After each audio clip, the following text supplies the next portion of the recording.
Right, I'm with Constable Crowcroft. He's just come out of a PPC meeting discussing the debate which will take place next Tuesday on the electoral reform. In general terms, what's the latest state of play? Well, P64 we put to states members second on the order paper. I requested it comes up the order paper so that it can be considered as the main item for that session, which is the last session, the last meeting before the summer recess. The P64, which effectively puts the reforms that went to the referendum, will be put to the states, and the principle will be debated. And then if that principle is accepted, then we'll move on to debate the articles, and that will include the amendments in the names of Deputy Green and Deputy Pittman. So the amendments will be discussed first? No, the amendments will be discussed after the law. You've accepted the principle of the law? That's right, and then the amendments will be taken. What's your position as the Constable? Obviously, St Heliers got a particular interest on this. You're presenting it. Does that mean you have to support it? Well, that in itself doesn't mean I support it. I support P64 because it effectively puts into law what was agreed as a result of the referendum. And I think I supported option A quite vociferously in the build-up to the referendum, but the island as a whole voted for option B. And as Chairman of Privileges and Procedures that is responsible for bringing forward those law changes, then it's clearly my duty to put forward those changes as agreed by the island as a whole. If you support the acceptance of the law part of it, do you think that's doing what you would be expected to do? In other words, can you vote for the revisions, one of the revisions, Deputy Green or the revision, and still be within that framework? Well, that's clearly a matter that will be debated next week, but my own view of the amendments is, while I understand where the deputies are coming from, they effectively are tinkering with the referendum. But what we know from the referendum is that the vast majority of people who took part in it support, for example, a smaller house, a smaller assembly, and both of the amendments actually increase the number of members. So they fly in the face of what the majority of people who took the trouble to vote in the referendum actually believe they want.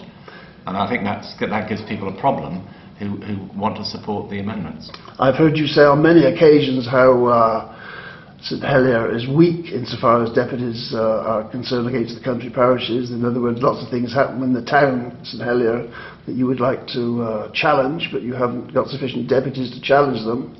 Obviously, the Deputy Green's amendment would give more strength to St Helier. Isn't that a reason in itself to support Deputy Green? Well, it would give more strength to St Helier, but then again, it wouldn't be implementing the results of the referendum. And clearly that's a balance that every member has to consider. My duty, as I say, is as a member of the states, representing the whole island as well as my particular parish, is to do the job that I've been asked to do, which is to bring forward these proposals. Just to press you a little bit on this one, because what was very strong when the referendum was going on, the people were saying they want their constables to represent their parishes. Now obviously you've got the biggest numerically the parish with those people in it. The people of St Helier can legitimately say, well, we want you to speak for us. It's not a state's responsibility. You're our constable, aren't they? And if we want more representation, that would be a pretty strong argument, wouldn't it? Well, that's one way of looking at it. As I say, I think that if you hold a referendum and you ask the public what they think, then you don't start tinkering with that referendum, or if you do, you put revised proposals back to the public. That hasn't been done. And I think it is simply unacceptable. A lot of people who've spoken to me, no one has actually taken me to task about the position of St Helier. What they've said is, we are sure that the states will ignore the referendum because the states never listens. And I think the challenge to the states is to look at the fact that, but whether you support option A or option B, you are supporting super constituencies coming in, a removal of the island-wide mandate, getting rid of the unfairness that currently exists between the number of deputies in each parish. And what you're saying is that you accept that there is still an unfairness in the existence of the constables in the states, but that you want to see these reforms come in. I attended the first part of your meeting, the part A, which is open to the public today, a short part of the meeting. There were many other items referred to, quite fundamental things like the role of the bailiff was still ongoing. There were other committees, subcommittees, which you've got looking at various aspects of government, which they weren't discussed today, but they were referred to. One of the references was the fact that it deals with ministerial, the powers of the ministers, the scrutiny process, quite a lot of stuff there, fairly integral parts of the government, which perhaps ought to be discussed all at the same time. The whole package about government reform ought to be in one big pot. Well, there will be arguments next week in the States debate that we want reform but not this reform. I think the problem is the States has a very poor track record of reform, and the last time, for example, super constituencies were proposed, that got absolutely nowhere with the States. And I think what we have here is an opportunity to move the process of reform forwards. I don't think this is the last step of reform, and I've said publicly that I think the position of the constables will continue to be a cause for concern and examination. And the matter will, I'm sure, come back to the States in due course. But what we will achieve through P64, if it's successful, is a smaller States Assembly, which the vast majority of people who voted in the referendum want to see, and we will see super constituencies coming in, which are actually a much better way to allow new members to come into the States, where it was very hard, for example, to get elected in a small rural parish unless you were one of the favoured people. In the super constituencies, new talent in terms of States members will, I think, be much easier to recognise. So I think there's a lot of good in the reform proposals. There was a couple of little jolly trips referred to today, which I think they were agreed to do. One off to Guernsey, which isn't too exceptional, but one off to the House of Commons to meet with the Speaker. Is that really necessary and useful? I mean, there's enough discussions that have taken place over the years, haven't there? Well, the Carswell Subcommittee, which comprises myself, Deputy Martin and Deputy Tallier, is looking at the Carswell report, which was not taken forward by the States, but basically is looking at the role of the bailiff, in particular with regard to the States Assembly and whether we should have an elected Speaker rather than having the bailiff in that role. And we feel that it's important to talk to the Speaker of the House of Commons. We think that's a very important person. It's probably much easier for us to get time with him by going to London than it is to persuade him to come over here. So I don't believe that's excessive, no. Of course, if he came over here, he could address the whole population, which is the group that always seems to be left out of these discussions, isn't it? The general voting public. Well, I don't think it is. I mean, I think we've just held a public referendum. That's an example of the States trying to find out what the public do think about an issue.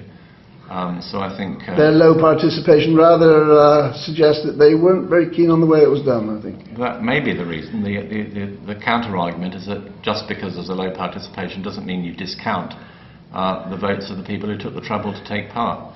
And I'd point out that many States members are elected on very small participation rates as well. Senator Ferguson was a bit hostile to encouraging the public into these assemblies. For example, there was a suggestion about notice boards going up, illuminated, so you could tell who'd been speaking in the States and so on. Engaging with the public is one of my pet subjects, and your meeting today is not very inviting for the public. It's very difficult to find out when it's on. Part B is closed to the public. Engaging with the public, getting them to discuss at all stages, not just one referendum once every 100 years, but every week, and whenever there's discussion, the public ought to be invited to participate. Do you think there's something very seriously lacking here? Well, I think we can always improve. I mean, let's not forget, our meeting today was open to the public, and I invited the members in myself as soon as we started.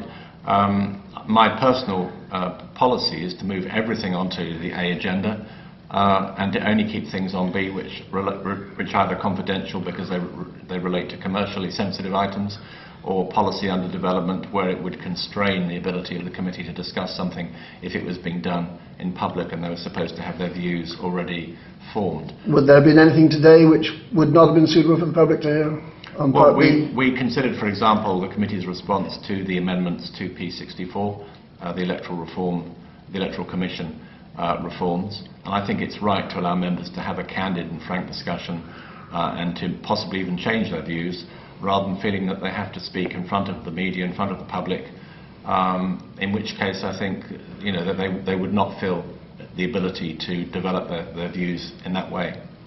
I suppose there are private discussions that take on in the House of Commons, but we get the feeling, as television goes into lots of meetings, we get the feeling there's much more of it is presented to the public, and they seem to survive, don't they? Well, I don't have that view. I mean, I think, for example, in the parish of St Helier, we've had open meetings of our Roads Committee for many years now, And the A agenda is, as I say, everything goes onto the A agenda unless there's a very good reason. Well, you ought to be commended for the Parish Roads Committee, but the other 11 parishes don't do the same, do they? It's not consistent throughout the island. It's not your problem, but it's something that's rather inconsistent, isn't it? I would certainly encourage my fellow constables to open up their committees to the public. I think it is it's extremely healthy. We don't have very many people coming, but it is an important decision-making body, largely comprised of elected members, and it's one that I think it's an example that the other parishes could follow.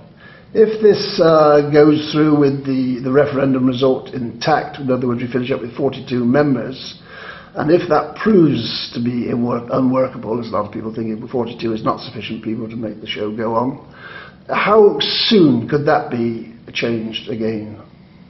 I think it could be, certainly if the P64 is approved, it will take effect for the elections at the end of next year, October 2014. If there were, as there may be, steps to improve or change that system, they could certainly be put in place in time for the next election.